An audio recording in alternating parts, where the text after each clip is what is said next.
So, there I was, standing on the ground less than 10 yards away from an 8-point Adirondack buck, both hands in my pockets and my bow on the ground as the buck stared directly into my eyes.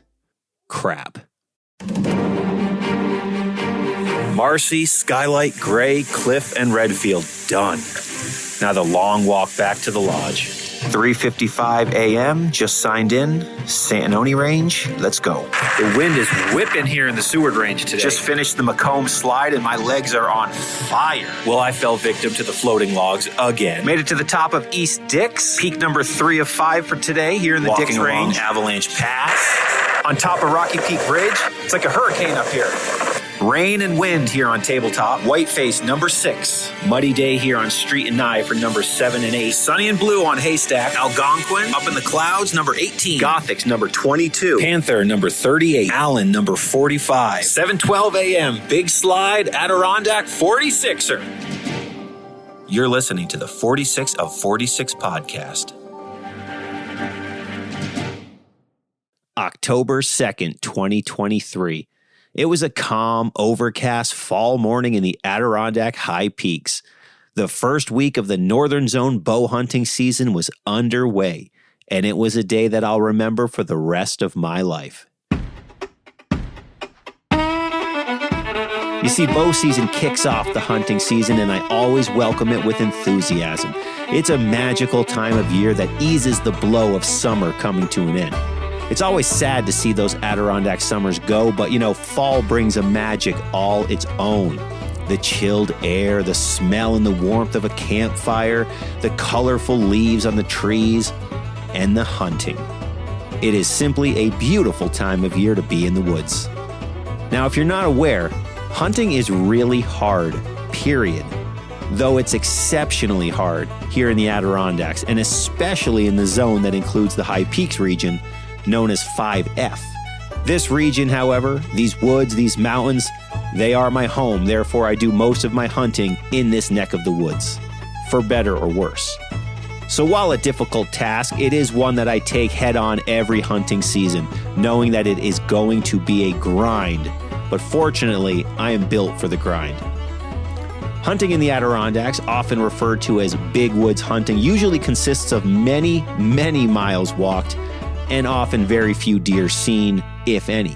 The current statistic is 1 deer for every 2 square miles. So like all things in the ADK, it's a tough, rugged country and not for the faint of heart.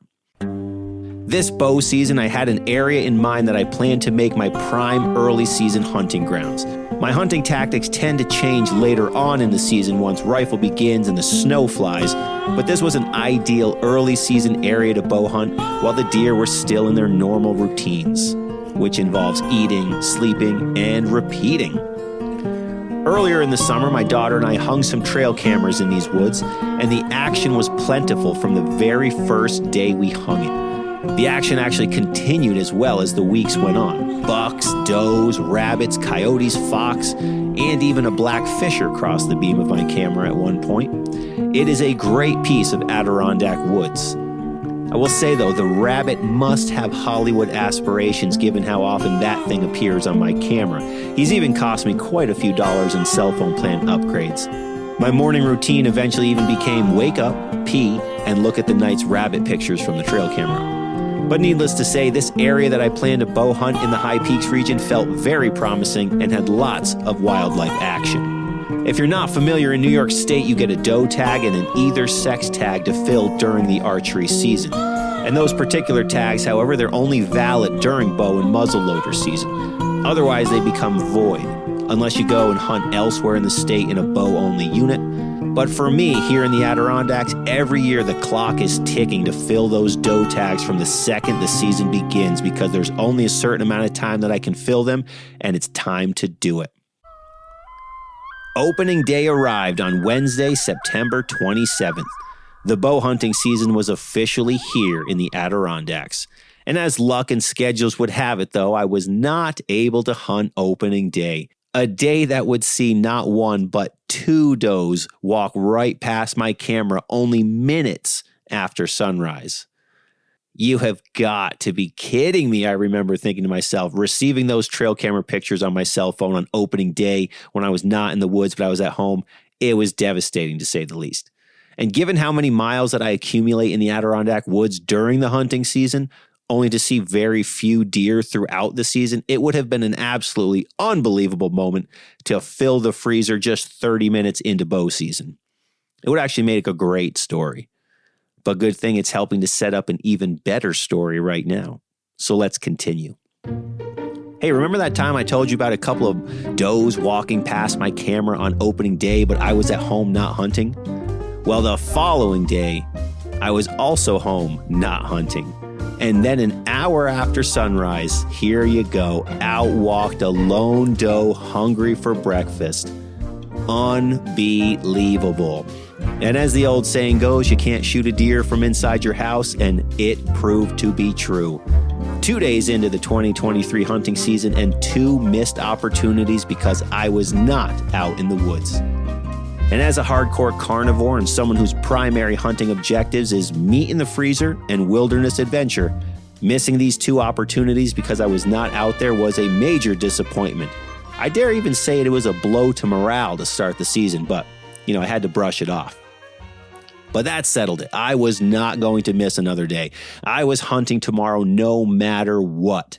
So Friday, September 29th was going to be my opening day, day 3 of the 2023 bow season. So I woke up extra early from excitement that Friday morning. So early I even managed to get a quick workout in before I left the house to go hunting. And then I gathered my gear, I loaded my van, and I headed off to the woods.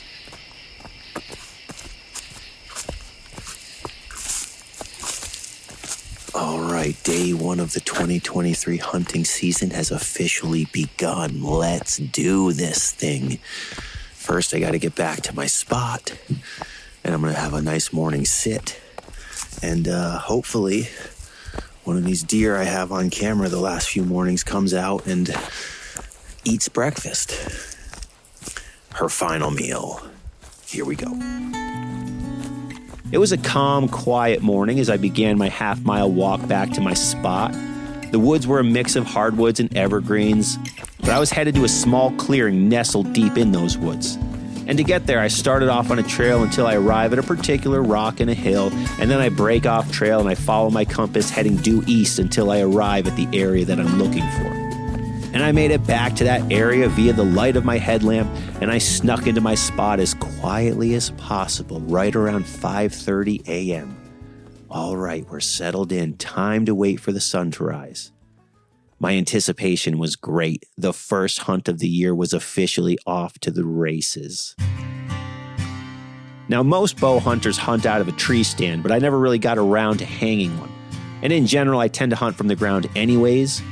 Like anything, it has its pros and its cons, and it might be out of the ordinary, but when hunting all around the Adirondacks and the High Peaks region, I opt to be as light as possible.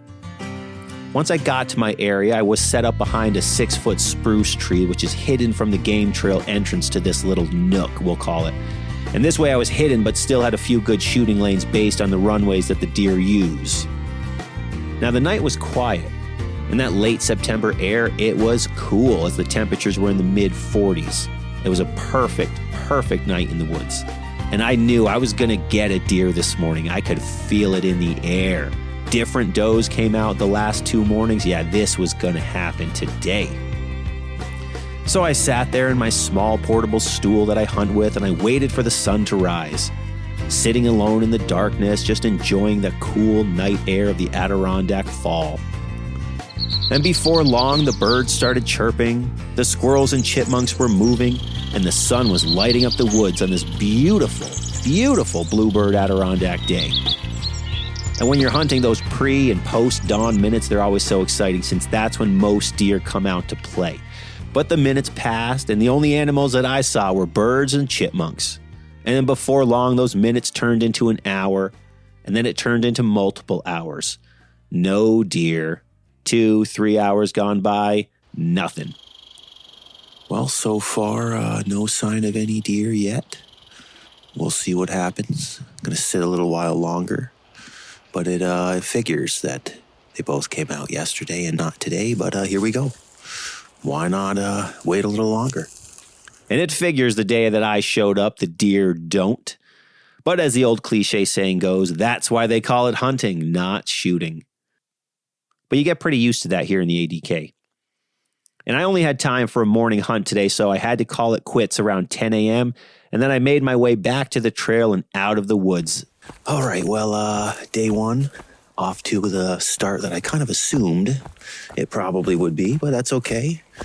It's only the first day of the season. We got plenty of time still to come. As I quietly walked along the trail, scanning the woods for movement, I was kicking myself for missing the first couple days of this season. The days when my freezer could have been filled minutes after sunrise. And I remember thinking to myself, I wonder if this is a sign that this is going to be a really hard season once again. So I left the woods and I headed back home. My first hunt of the 2023 season was officially in the books. It was a nice morning in the ADK, but 0 deer seen. And the weekend came and I couldn't go back out until Monday. So once again, I was going to miss some days out there. On Sunday, however, I declared to my wife, I am going to get a deer this week. I decided that I was going into the woods every single day as long as it took this week because I knew the deer were in these woods and it was just a matter of time until I crossed paths with one. I just needed to be out there. You know, the more time you're in the woods, the more opportunities you get, right? And here in the Adirondacks, it is paramount. I've had seasons where I spent over 45 days running around the Adirondack backcountry without getting a single deer. It is tough hunting, but man, the adventure is hard to beat.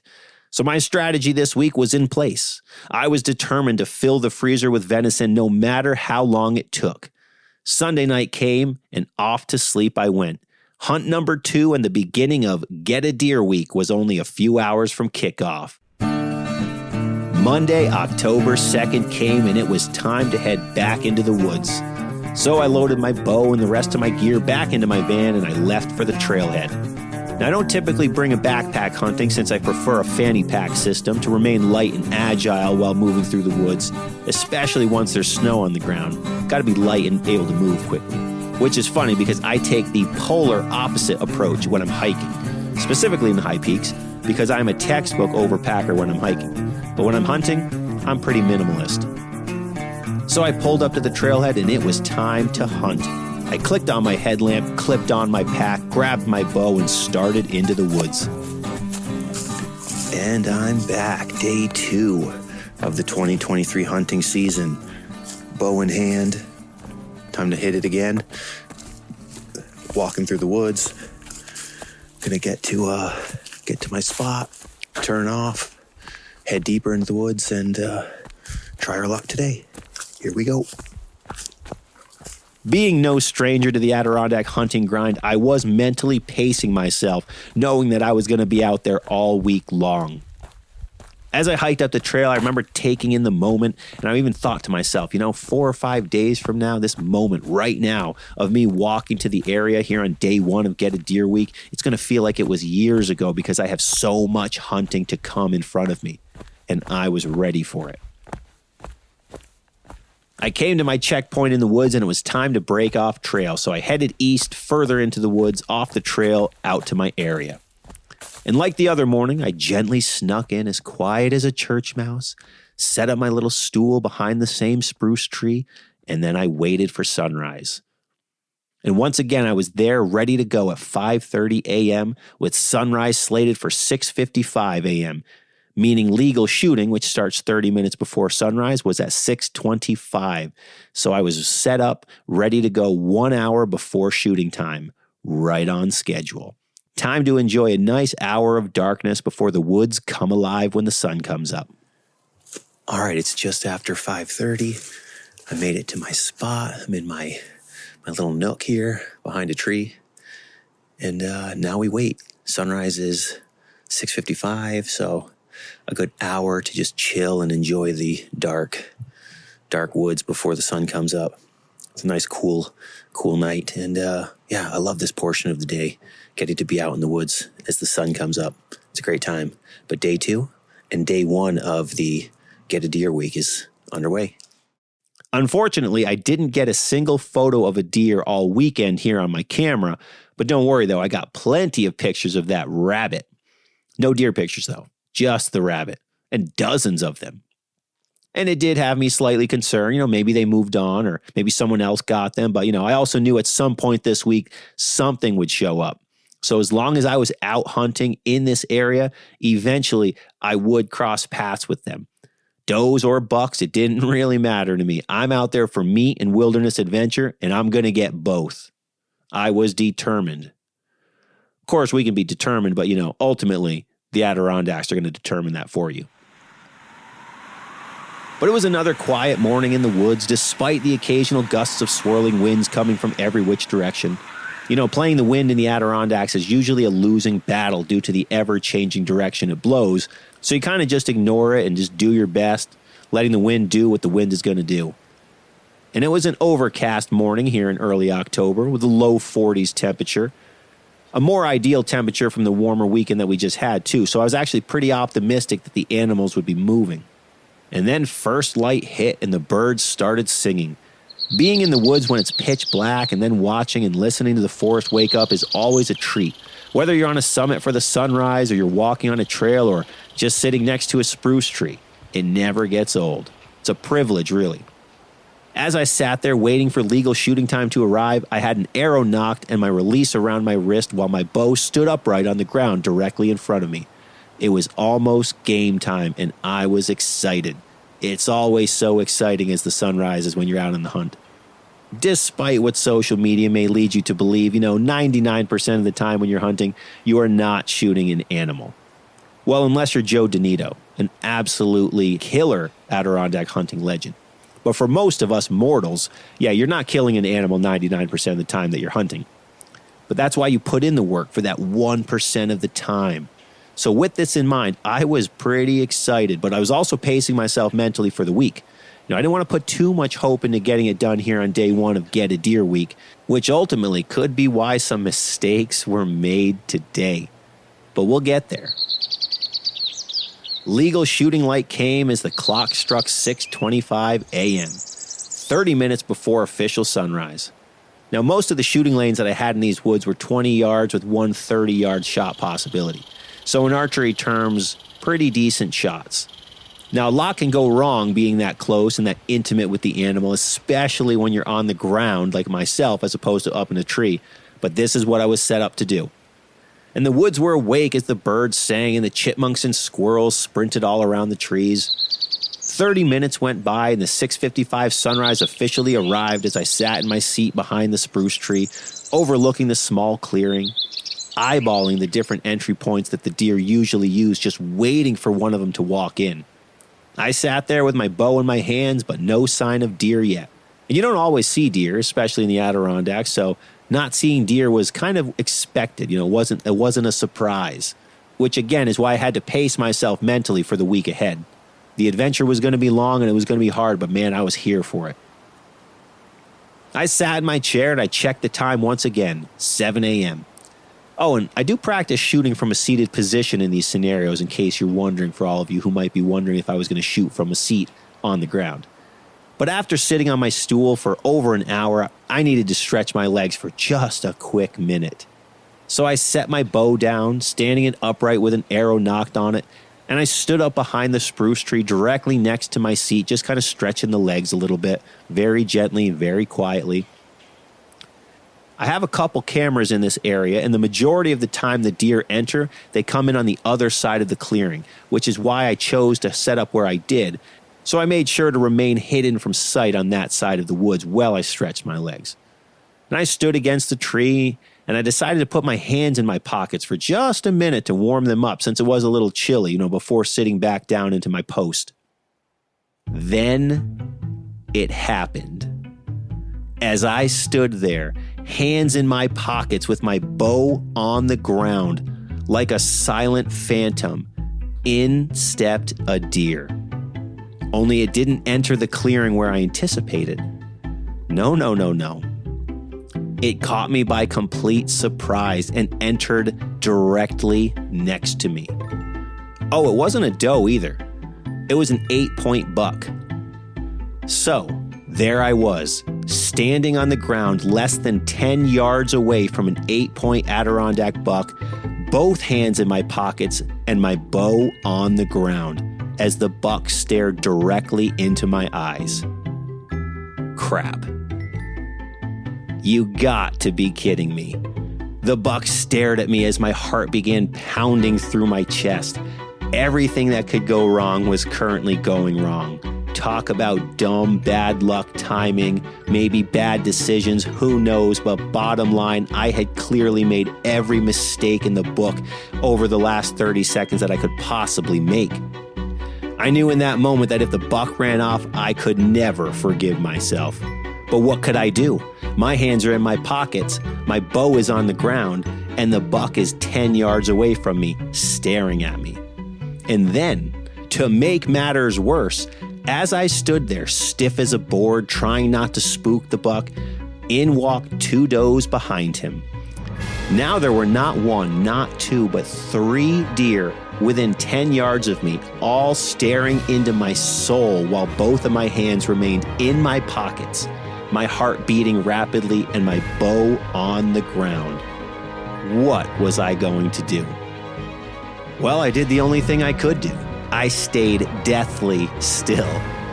About 30 seconds after the buck first started staring at me, he finally dropped his head and continued moving into the clearing to start eating. The 2 does behind him, however, they were even more suspicious of me than he was. You see, the buck moved to the other side of the clearing and I could still see him out of my peripheral vision. But now I had bigger fish to fry because these 2 does were eating right in front of me. I was focused on 3 things: keeping my peripheral on the buck, not moving a single inch, and trying desperately to slow my heart rate down with long, deep, silent breaths through the nose. In and out, in and out. About a minute after this encounter began, though it did feel like an hour, the deer began doing what they came to do: feed. All right, I had a lot to accomplish now under some very difficult and not ideal circumstances. First, I needed to get both hands out of my pockets without making a single sound. Next, I needed to pick my bow up off the ground, get in a shooting position, wait for the deer to be in a position that I could actually shoot, draw back, aim, and shoot, all while 3 different, very suspicious deer ate within 20 yards of me as I stood on the ground with them. What could possibly go wrong? Talk about an uphill battle that would have been extremely avoided had I stayed put sitting, or I just sat back down 20 seconds earlier, 10 seconds earlier, or if I didn't have my hands in my pockets. But mistakes were made and there were a lot of them. But it was time to persevere. It was time to overcome and to figure out how to get it done regardless of these circumstances. So that's what I was determined to do. This was the time to be strategic and stealthy. Something I clearly did not do well 1 minute earlier. Hey, but that's in the past. Now it's time to get it done. The buck was 20 yards off to my left where I originally anticipated the deer entering from the start, so I could still see him a little bit through the trees. The 2 small does, however, were directly in front of me. So it was time to start checking off the checklist. First, I had to get my hands out of my stupid pockets. Unbelievable. So slowly, I started trying to gently and silently slide them out without causing any quick, sudden movement, no sound, so I don't spook the does right in front of me. So I started pulling them out. I kid you not, moving no more than an inch. And immediately, both does' heads shot up, staring straight at me, their mouths continuing to chew. Okay, I thought to myself, this is ridiculous. I barely moved an inch.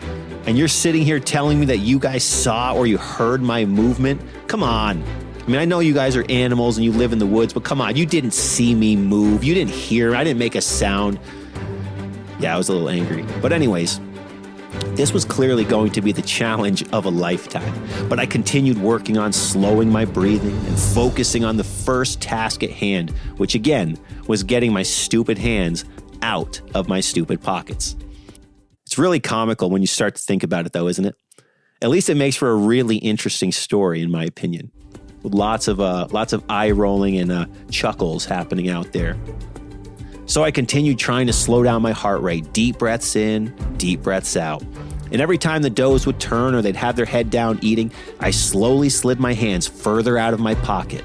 And then when one of them would look up at me, I would stop, not make a move. And then they'd go back to feeding and I'd slowly keep pulling them out of my pockets. And eventually I was able to get both hands out of my pockets. Okay, step 1 completed. On to step 2. Now I needed to somehow pick up my bow off the ground. This was going to be a challenge. To make matters worse, at this point, one of the does started giving me the stomp. Oh, I was sure this was going to be the moment that they all ran off. But I remained calm, I remained cool, and I remained collected as I stared down that little doe. Meanwhile, the buck was continuing to feed off to my left, and thankfully I could see that he was still there. So my bow was standing on the ground, upright on a bow jack down to my right. So with both hands down at my waist, I slowly moved my right hand over and grabbed the bow by the top of the riser. Very gently, very slowly, I got my fingers around it and slowly picked it up. Now remember, there's an arrow knocked on it right now, so it's kind of an awkward piece of equipment to pick up. All of my movements continued in between the does turning their heads and their bodies to eat, while also keeping track of where that buck was. So inch by inch, I grabbed my bow and I slowly started to pick it up. I lifted the bow slowly and steadily up towards my body, and then one of the does, who was, again, not happy with me, stomped once again, and I stopped, standing stiff as a board, while holding the bow still by the top riser in front of my body. It was super awkward, but it had to be done. Having that arrow knocked on the bow ready to shoot also made it even more bizarre and awkward to hold in that position. But what choice did I have? This is what I had to do, and I was determined to hold it there for 5 minutes if I had to. But I probably did hold it there for a good minute. And then a miracle occurred, sent down from the heavens. Both does turned their backs to me and started walking a few yards away towards the outside of the clearing. This gave me the opening that I needed to get my bow into my hands. So I slid my hand through the sling and finally had my bow in both hands ready to shoot. An absolute miracle. The does were in the woods in front of me now, roughly 20 yards away, just inside the tree line along the edge of the clearing, which felt like a mile compared to the 8 to 10 yard distance they were feeding at while my hands were warm and cozy in my stupid pockets earlier. You know, every time I write that my hands were in my pockets, I honestly just shake my head. And I'm sure anyone listening is probably doing the same thing. Anyways, my bow was now in my hand. The does were further away, and my movement was less detectable as the buck continued to feed off to the left side of the clearing. So I attached my release, and I stayed close to the tree for cover. The does were still in sight, but they were just off in the woods a little ways in front of me. As someone who shoots his bow for fun all year long, I often draw back and I practice these long 60-second holds before releasing to build up that muscle tension and because of situations just like this. So the does were away from me now and the buck was still feeding. I had my bow in my hand and it was go time. I slowly, methodically, and quietly drew back as the arrow pointed at the ground. Next, I gradually raised the bow, brought my peep sight to my eye, and aimed at the buck. Suddenly, flashbacks to all those long hold training shots on my front lawn went through my brain. I was ready and expecting to hold that bow for minutes until I got the correct shot. Then another miracle happened. The buck simultaneously turned broadside and took one step forward. He was now behind 2 different trees, but I had a perfect shooting lane to thread the needle between the 2 trees. The only thing that was visible were his lungs. I honestly couldn't believe it. I stood there in a state of awe, bow drawn back, looking through the peep sight, my heart beating a mile a minute, in disbelief that a shot was actually revealed, and revealed this quickly.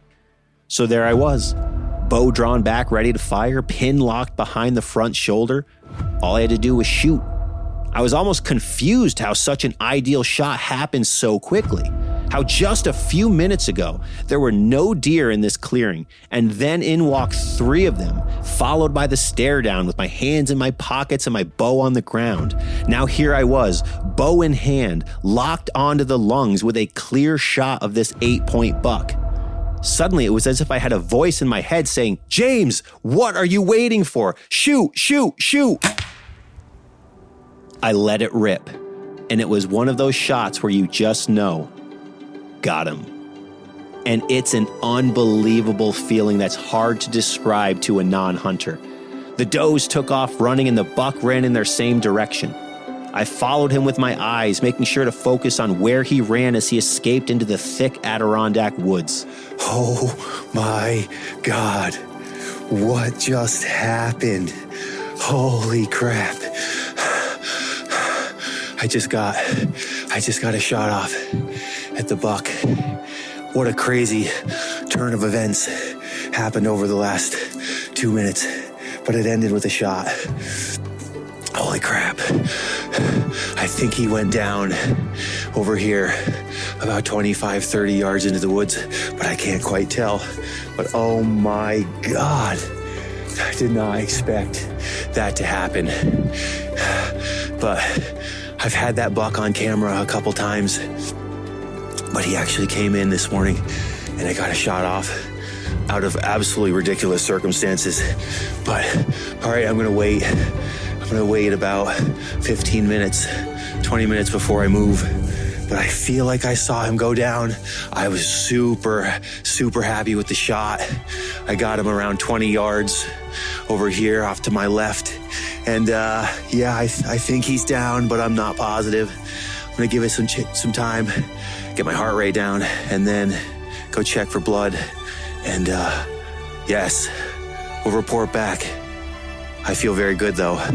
Holy crap, though, I could not believe what just transpired over the last 5 minutes and that I was able to actually get a shot off given these wild circumstances. But I felt like I saw him drop and I caught the tiniest bit of movement with his antlers just through the trees. My heart continued to beat through my chest. I took deep breaths, but I felt very confident with the shot. And along with feeling like I saw him fall, I had very high hopes. All right, I'm checking for my arrow now and walking over to the area where he was. He was about 17 yards from me, 18 yards. And all right, oh, there's the arrow. It's stuck into a tree. Clearly, I either missed or passed through. Oh, it is covered in blood. Yes, this is good. All right, I felt very good about the shot. All right, that arrow's not coming out of the tree real quickly. All right, looking for some blood. Let's see, blood. Okay, no, all right. Let's find some blood here. It's got to be some somewhere. The arrow's covered. Oh, here we go. Yes. All right. It's been about, I think, 20 minutes since I shot, and the arrow's covered in blood. Here's the blood trail. I'm gonna start. I feel like I saw him go down. I feel like I saw him just shit. I could see the antlers through the trees out in the woods, but I'm gonna start walking and hopefully he's down and I don't bump him. All right, here's some more blood. All right, this is good. There's some more blood. Step over this log over here. And, all right, he went down, so I think it went down somewhere over here.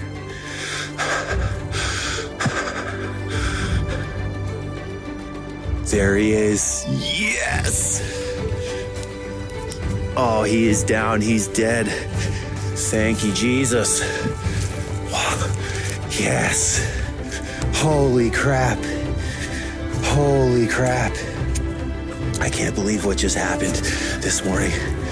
All right. Here he is up against the tree. This feeling right now is just, any hunter can understand this feeling as you walk up to the deer and he's down or she's down. Oh. Wow. what a story this one's going to be. Let's just say I got caught off guard, but I kept my cool, and now we have a deer.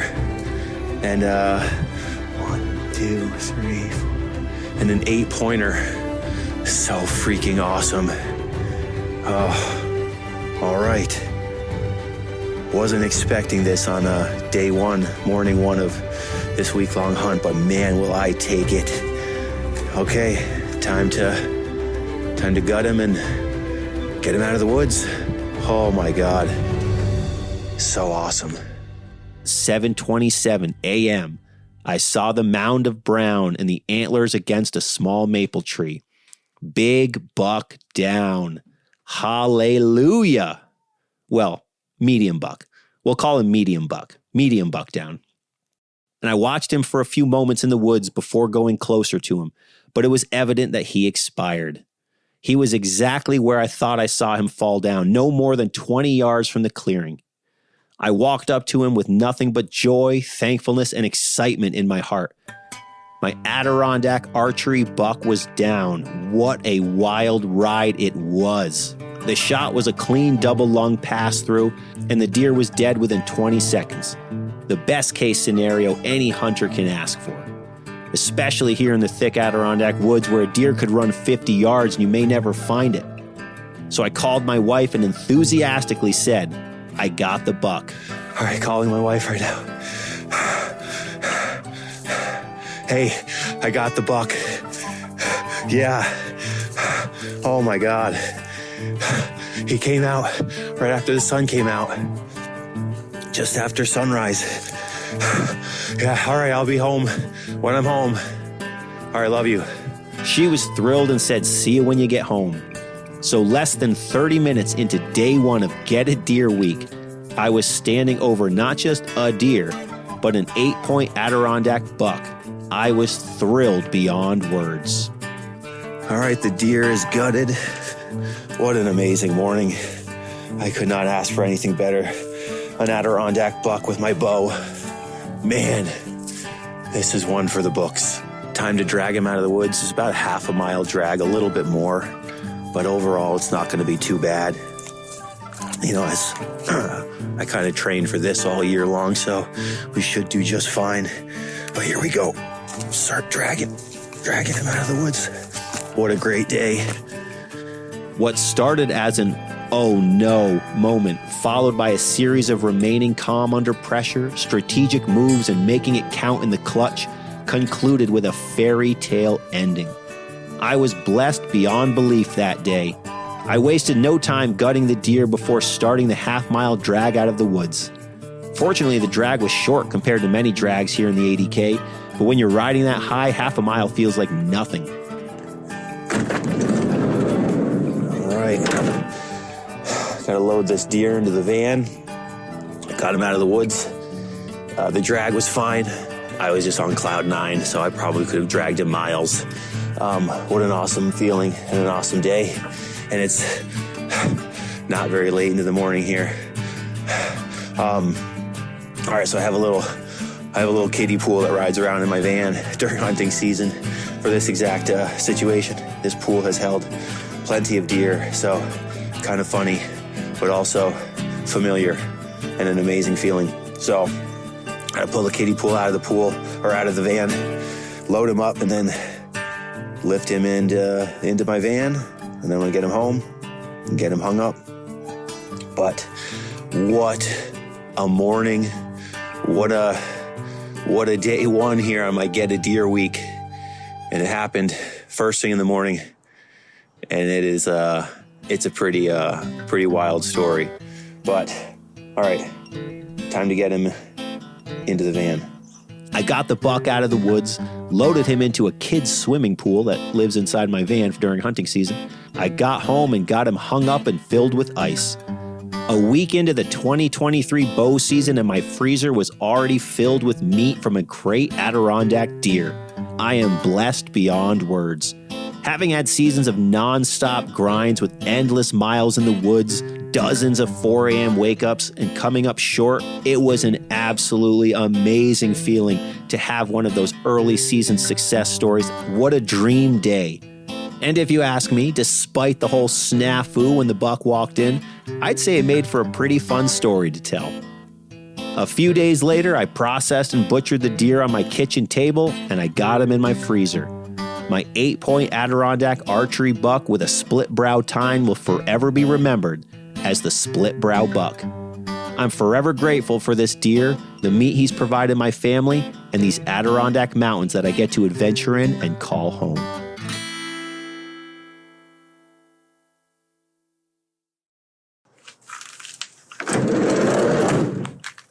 Deer is loaded up in the van. Time to go home. What a day. So stoked, so blessed. This deer will be one I remember forever. And yeah, the meat will be enjoyed very much. All right.